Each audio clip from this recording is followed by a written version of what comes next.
Salut! Bien, alors pour faire ta pièce, on va utiliser une opération d'usinage 3D et donc par conséquent il nous faut un objet 3D. Alors par chance, on peut le faire sur Kanban, celui-ci. Donc là, toi, j'ai déjà prévu un brut, hein, histoire de ne pas perdre trop de temps sur la vidéo. Alors, donc de 200 de long, 50 de hauteur et 100 de largeur. Je sais pas quelle est la taille de ta pièce, mais bon, c'est pas très important. Alors, pour faire l'objet 3D, on va extruder un profil 2D. Donc on va déjà dessiner le profil 2D. Alors on vérifie qu'on a l'accrochage à la grille.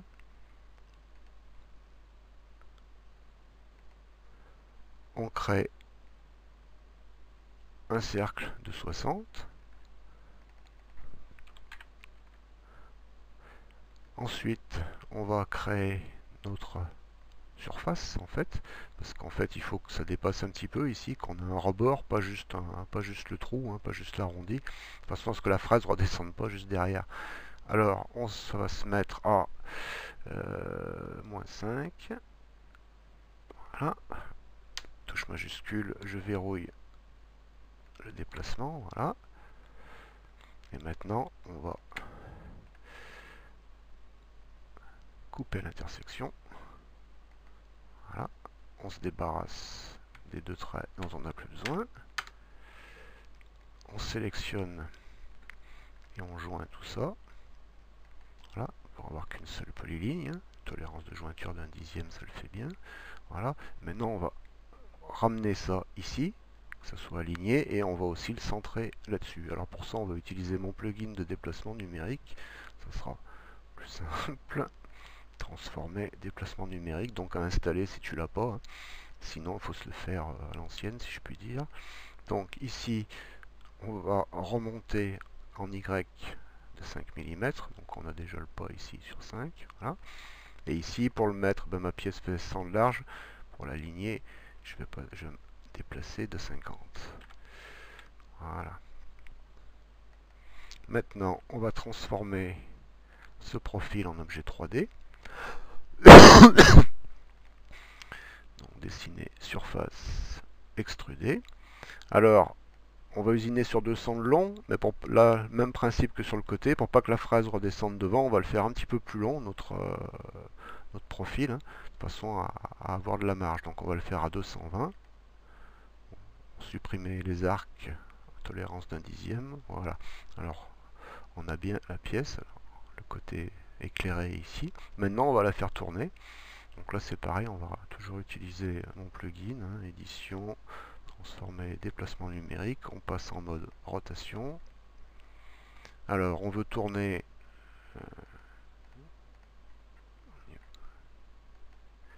autour de l'axe rouge, hein, de 90 degrés. Et le centre de rotation, c'est l'origine. Donc, un clic, et voilà, ça a tourné. Et maintenant, eh ben, on va également le déplacer un petit peu vers l'avant, justement, de façon à ce qu'il soit centré de chaque côté. Hein. Donc on va le déplacer en Y de 5, hop, 10 mm. Voilà. Maintenant, notre objet dépasse de chaque côté, donc on aura de la marge, la fraise tombera pas, viendra pas toucher les côtés. Ça, je peux le supprimer. Voilà, donc maintenant, on va appliquer une opération d'usinage 3D pour faire ça, et une opération, une limite d'usinage, au moins sur le côté, parce qu'en fait, je suppose que ta pièce est déjà surfacée, et qu'il n'y a pas besoin d'aller usiner beaucoup plus loin. Hein. Voilà, donc, alors, eh ben, l'opération d'usinage 3D, la pièce étant sélectionnée, enfin l'objet 3D étant sélectionné, on insère, voilà. Alors bon, je ne m'occuperai pas des histoires de vitesse, profondeur de passe, etc. Ça dépend de ta matière. Hein. Donc l'outil, c'est une fraise hémisphérique de diamètre 10. Ensuite,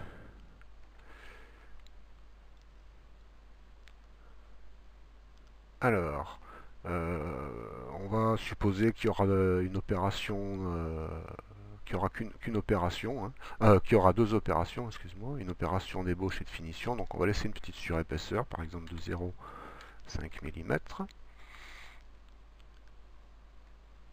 la surface pièce est à 0. La profondeur finale, eh ben 30 moins 5, 25, là, moins 25, pour arriver au fond,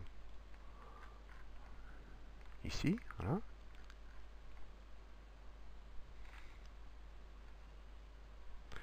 Ensuite, alors, on est en opération d'ébauche. Et le style,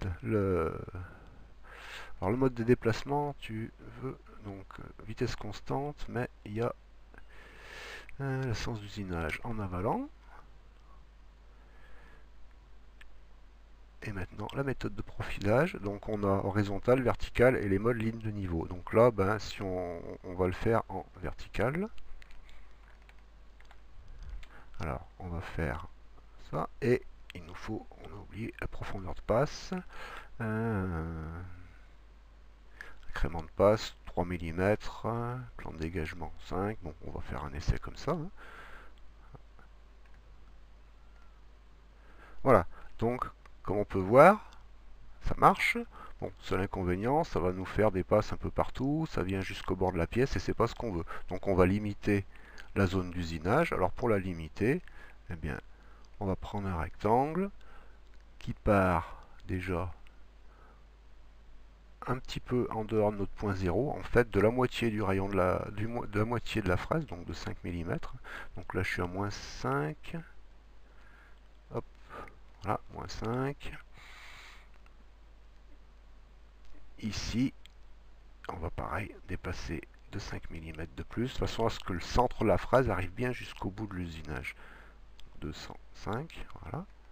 Donc voilà, on va lui demander de travailler qu'à l'intérieur de cette zone. Alors, maintenant qu'on a dessiné ça, on revient sur notre profilage 3D. Et dans les limites, on choisit forme sélectionnée comme type de limite. Et ensuite, eh ben, on choisit notre forme. Donc dans le cas présent, c'est le rectangle. On ne le voit plus, il est là. Alors, voilà, on valide, on relance le calcul.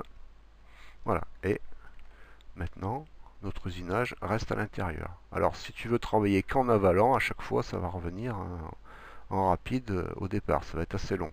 Si tu veux que ça se fasse en aller-retour, il suffit de passer sur mixte.